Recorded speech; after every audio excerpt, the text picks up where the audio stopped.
Hello, my lovelies, and welcome back to Strange Playgrounds. Returning for the moment to our His Dark Materials retrospectives. We're going to take a look at the various different adaptations that are out there of His Dark Materials. Now, as I may have mentioned in my reviews of the specific books, His Dark Materials is one of those series that it's simultaneously a gift to anyone who wants to adapt it into a televisual format because it is such a cinematic piece of work, especially the first book. The Northern Lights it's almost written in this film script style. When you actually look at Pullman's prose, it's so spare, it's so eloquent, and almost like the descriptors and dialogue that you find in a film script. Not only that, but the story is cinematic. The scope of it, you can while you're reading it, it's written in such a manner that you can see the kinds of camera shots that would be used in particular scenes and scenarios. So you've got images like Lyra and Pan leaping and cascading over the rooftops of Jordan College. You've got the massive panoramas when they go to the far north, and you've got the frozen ice fields and Yorick Burnison and his bears sort of rampaging across. You've got the big aerial panoramic shots of Lee Scoresby and his air balloon. It has this very cinematic feeling about it, and that only escalates as the books go on. I mean, they become much more various in tone and in the nature of the images they include, and the situations become much more various as they go on and much more difficult to film. So I don't necessarily envy whoever has the task of adapting it. And that is why it is also simultaneously very difficult to adapt, because it deals with imagery and concepts that are very difficult to render in film. So things like, for example, the concept of dust. How do you explain that in such a manner that it's not over-explained? Because it isn't in the book. You know, dust is still a pretty vague concept, even by the end of the book. It's still a mystery to most of the characters to some degree or another. So there's no conclusion as to what dust actually is. There's no comprehensive definition. So, and cinema and TV doesn't really like that. It's often the case that ambiguity and lack of definition in visual formats doesn't really work so well. Or at least the audiences for this kind of material doesn't really like ambiguity. That's a better way of putting it, to be perfectly honest. It's often the case that TV and cinema wants definition. It wants things to be absolute. It wants to know what it's revolving around. And this is definitely something that the adaptations have struggled with. The concept of dust is very, very, very problematic. You also have notions like the demons, for example. Now, on the face of it, the demons may seem quite a simple concept, and yet, as anyone who's read the books knows, they're actually not, neither psychologically nor metaphysically.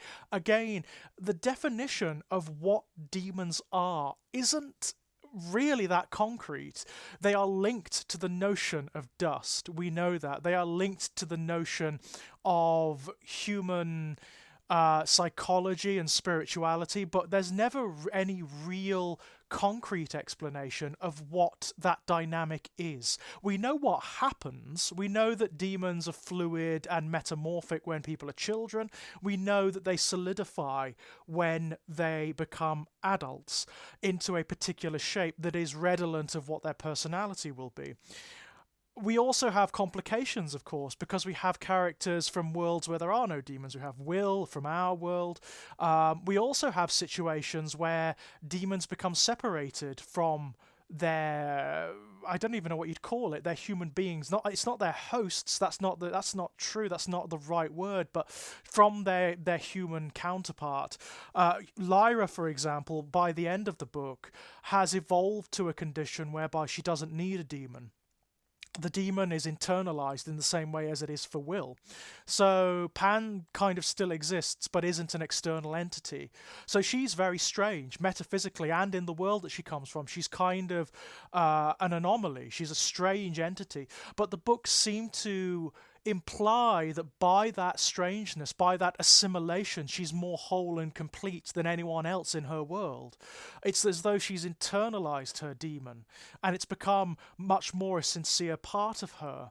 So, how do you communicate that in filmic or cinematic terms? It's very, very hard. Of course, the temptation is just to have characters standing around talking about it. That's problematic in and of itself, of course, because that's exposition. It's often death for any kind of story. It's often boring, it's synthetic, and it's not a very elegant way of explaining these concepts. Also, problematically, most of the characters don't know what demons or dust actually are, so they can't explain it to the audience in any concrete way. The problem, I mean, the film adaptation, which came out in the early 2000s, I believe, the mid 2000s. There's only an adaptation of the first book, and it takes the name of the American print, which is the Golden Compass, as opposed to the Northern Lights. The problem with the film adaptation, well, the problems are manifold. First of all, let me deal with the positives first, because I'm not a big fan of this film adaptation. I think it has lots of problems, but there are things about it that are good. There are things about it that I like. First of all, the casting is very good. The casting is actually excellent. You've got some amazing actors and actresses here. You've got Daniel Craig as Azrael, for example. You've got Nicole Kidman as Marissa Coulter. And actually, Pullman has said that when he was writing, Nicole Kidman was who he was thinking of in terms of her aesthetic, in terms of her how she looks and how she acts. You've got the sort of Council of the Magisterium. It's Derek Jacobi and Christopher Lee and all of these very inveterate British actors.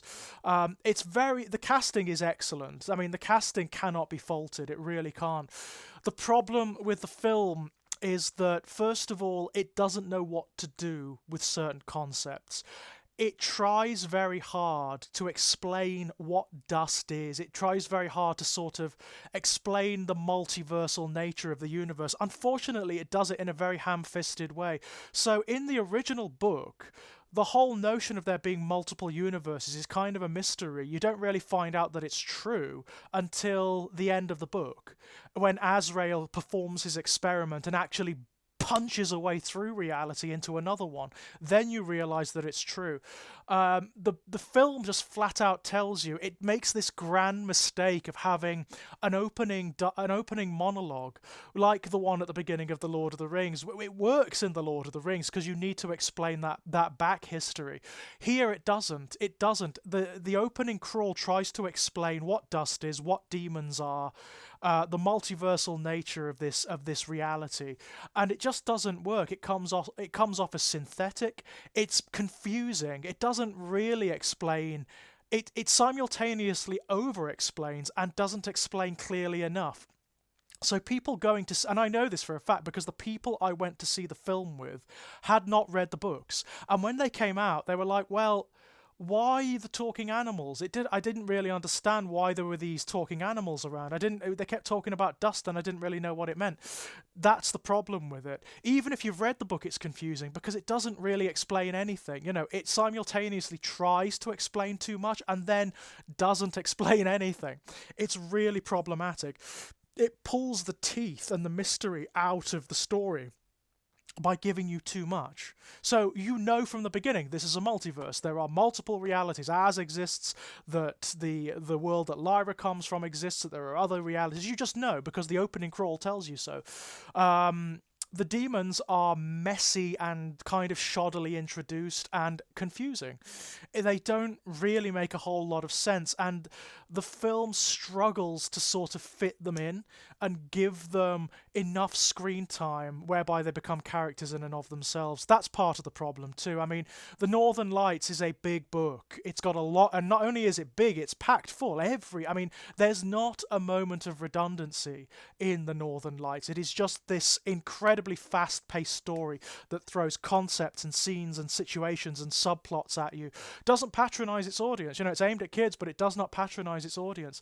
The film finds that very, very, very hard. It finds that very hard to deal with. And as such, most of the subplots are underbaked, like the relationship between Marissa Coulter and Lyra doesn't really get off the ground. It doesn't really have the sense of scale and importance that it does in the book, and that's a real shame. You have the problem whereby the film is desperate to avoid the controversy of what the books are about. So the books are these giant parables that are anti-authoritarian.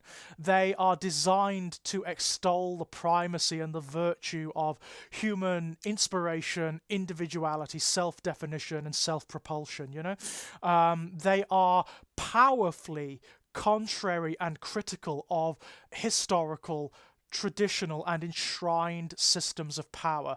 And that includes the obvious, which is the Catholic Church, aka the magisterium, organized religion in and of itself, but also totalitarian states, so theocracies, any kind of totalitarian state, any kind of fascist state, any kind of dictatorial condition.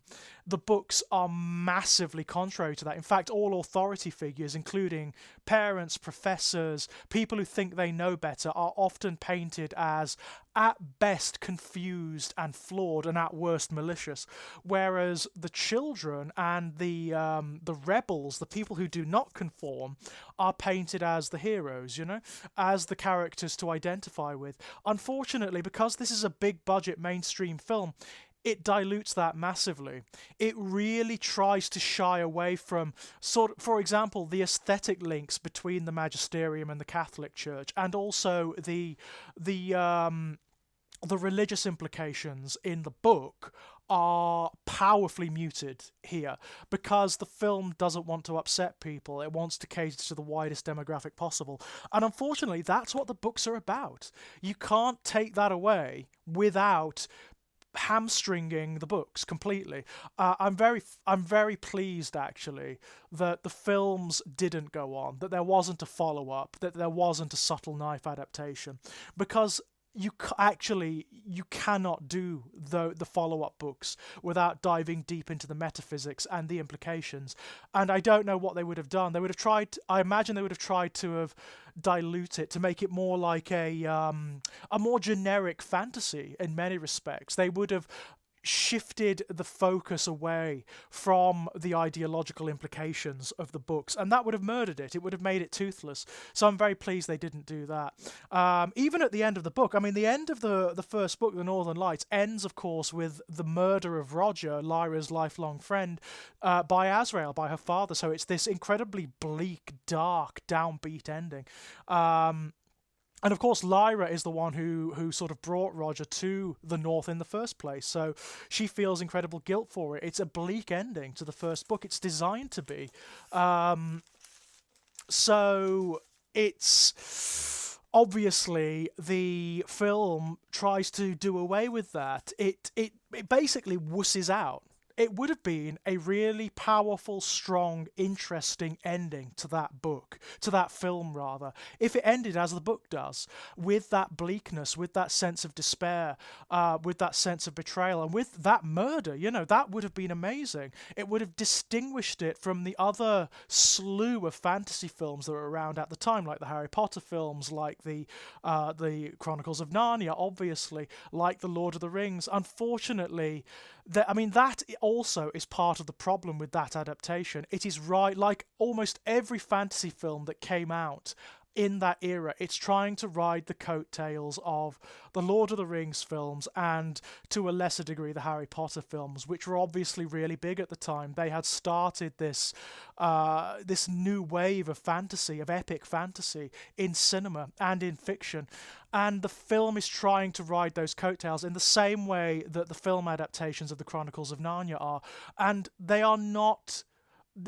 his Dark Materials is neither Harry Potter nor Lord of the Rings. For one thing, I would say personally it's vastly superior to both of them in many, many, many respects. But it is a totally different piece of work, and trying to emulate those films is a mistake. It's a total mistake. And that's what renders the film adaptation such a problematic piece of work. Now, recently, of course, last year, in fact, we had the BBC adaptations, and to be honest, the TV adaptations, TV series, is a much better format for this series of books. It gives you more time. It's episodic, so it's like the chapters of the book. It gives the writers and creators more space to breathe, to establish certain concepts. But beyond that, the TV series is just way better conceived than the film. It's way better conceived. It seems to understand the innate mysteries of this book and why certain ideas and certain concepts need to be kept under wraps for a while. Why they have to be broached by the characters. There just seems to be a better understanding of what these books are about, and also a greater degree of bravery. So, whereas the film adaptation tries to shy away from all of the religious and political implications of the books, the BBC adaptation, surprisingly, given the state of the BBC at the moment, goes for the throat. In fact, if anything, it emphasizes them. You see a lot more in the TV series than you actually do in the books. A lot of the stuff that's implied in the books, or which is told in retrospect, like, for example, the destruction of the witches by the magisterium, which of course is designed to echo the history of the Catholic Church, the Inquisition, and its approach to other forms of belief. You know, the fact that people were tortured and murdered en masse for their cultures and for their beliefs, and often for nothing at all other than the gain of the church itself. You know, that is put up on screen here. You actually see the utter desolation of the witches' lands, the murder of them, and it's really powerful. You know, it's really powerful. The characters are much better rendered in the BBC adaptation. The casting was good in the film. It's just that, sadly, the film didn't fulfill that promise. But the casting here is perfect. The casting here is absolutely beautiful. The actress who plays Marissa Coulter is a revelation. She's amazing. She is the very epitome of that character. The actress who plays Mary Malone in the Subtle Knife adaptation, one of the key characters, she's wonderful. She's absolutely wonderful. Not only that, but the BBC adaptation has dived deep into the inner workings of the magisterium. So the stuff that, again, that is kept rather vague in the book, and deliberately so, is actually emphasised here. So you see the cruelty, the sadism, the internal politicking of this vast tyrannical institution, you know? And many of the characters are much more interesting. So there are not that many actual characters from the magisterium itself in the books. They tend to be side characters. Here, there are actual, not protagonists or antagonists as such, but very significant characters that are thrust into the limelight that actually drive the story forward. There's also, when it comes to the Subtle Knife adaptation, there is so much more detail of how our world operates and relates to Lyra's world. There seems to have been much more of an emphasis on that here, and it's wonderful. In fact, what the BBC adaptation does is it ties present-day politics into what's happening in the books, and does it beautifully. I've got to say, there are a few faults with the BBC adaptation, but they are forgivable. They're faults that are clearly as a result of just forced limitations. So, for example, in the first series, The Northern Lights, there is a problem where you don't see enough demons when you're in Lyra's world. The whole thing about Lyra's world, and part of the plot that drives it forward, is there are demons everywhere. Wherever there are human beings, you should see menageries of wolves and bears and donkeys and ponies and moths and all sorts of things all over the place. Because of, clearly, budget restrictions and technical limitations, they can't do that. So demons are a little bit more recessed, and unfortunately that does cause some plot problems later. For example, when, is it Billy Costa, the young boy who's taken and is severed from his demon? When Lyra comes upon Billy Costa in the book, it's a moment of sublime horror, because seeing someone without their demon in this world is supposed to be like, it's like seeing someone mutilated. It's awful. It's supposed to be like seeing someone profoundly deformed and just hideously wounded, you know? It's supposed to excite an uncanny reaction, and the series tries to build that up, but unfortunately, because you're used to seeing people without their demons in Lyra's world, it doesn't register as strongly as it should.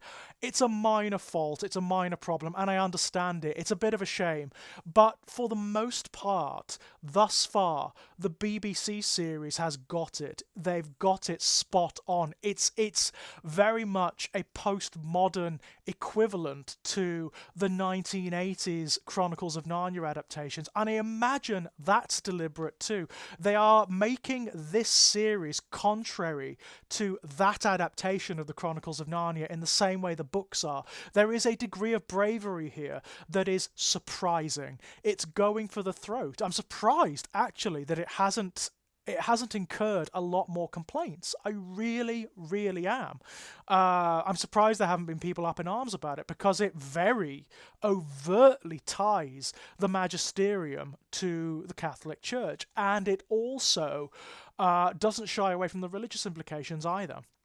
So it's contrary to the notion of there being an authorial God, and that is very clear in this book. I mean, characters like Serafina Pekkala, the witch, and a lot of the characters like Azrael talk quite eloquently about how they are trying to free humanity, not just humanity, but all of creation, from these ideas, from these oppressive systems and traditions, and it's kind of brave, I've got to say.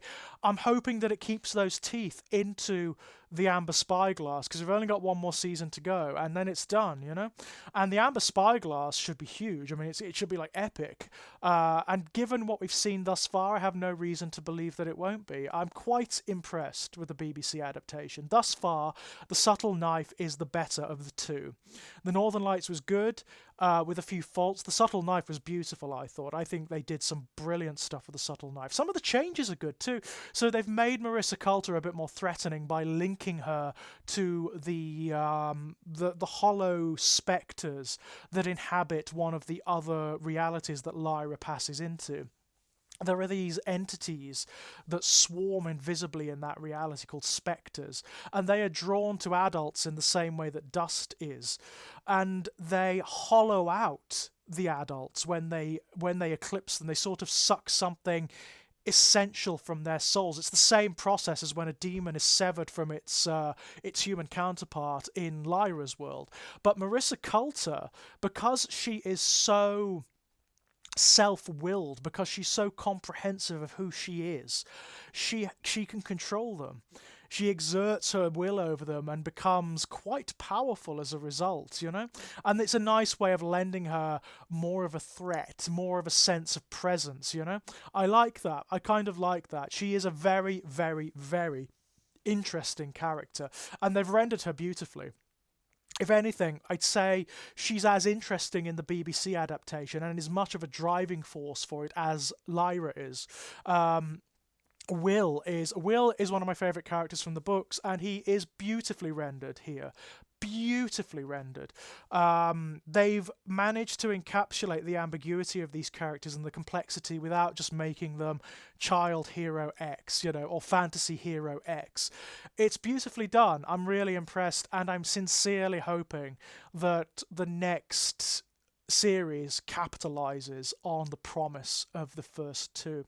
Now, this is certainly not the end of the His Dark Materials retrospectives, because there are other stories set in the universe of His Dark Materials.